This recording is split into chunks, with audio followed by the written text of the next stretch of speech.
Neng, mau kemana? Mau ke depan teh, Kok gak pakai helm? cuma deket kok gak sampai jadian.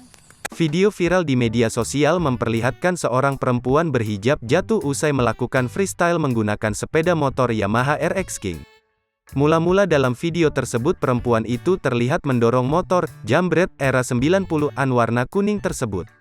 Kemudian bicara dengan videografer atau yang merekam aksinya.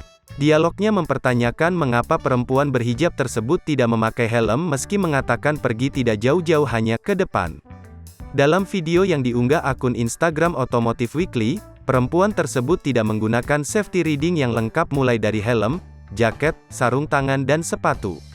Cuma deket kok gak sampai jadian, kata perempuan tersebut dalam video dikutip kompas.com, Senin, tanggal 3 Januari tahun 2022. Sayangnya dalam akhir video perempuan tersebut terjatuh saat sedang melakukan wheelie. Tapi terlihat dalam keadaan baik-baik saja.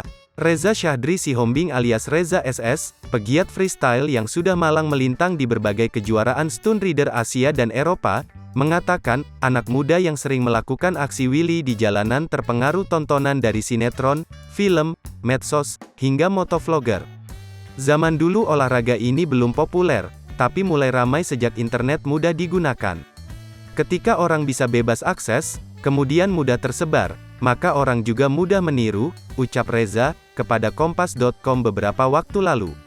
Menurutnya, jika hanya dilakukan sebagai ajang pamer dan diunggah ke media sosial, sebaiknya hal itu tidak dilakukan. Ini pentingnya harus ada bimbingan orang tua, organisasi juga seperti IMI, bahkan kepolisian harus kasih atensi. Mereka sebetulnya butuh tempat, kata Reza. Aksi wheelie yang dilakukan anak-anak muda di jalan raya sudah mulai meresahkan masyarakat. Seringkali mereka tak hanya merugikan diri sendiri tapi juga lingkungan di sekitar. Pemerhati masalah transportasi Budianto, mengatakan, aksi wheelie tanpa keahlian khusus seringkali tak hanya merugikan diri sendiri tapi juga lingkungan di sekitar. Hasil analisa dan evaluasi bahwa setiap kejadian kecelakaan lalu lintas sudah dipastikan diawali dengan pelanggaran lalu lintas.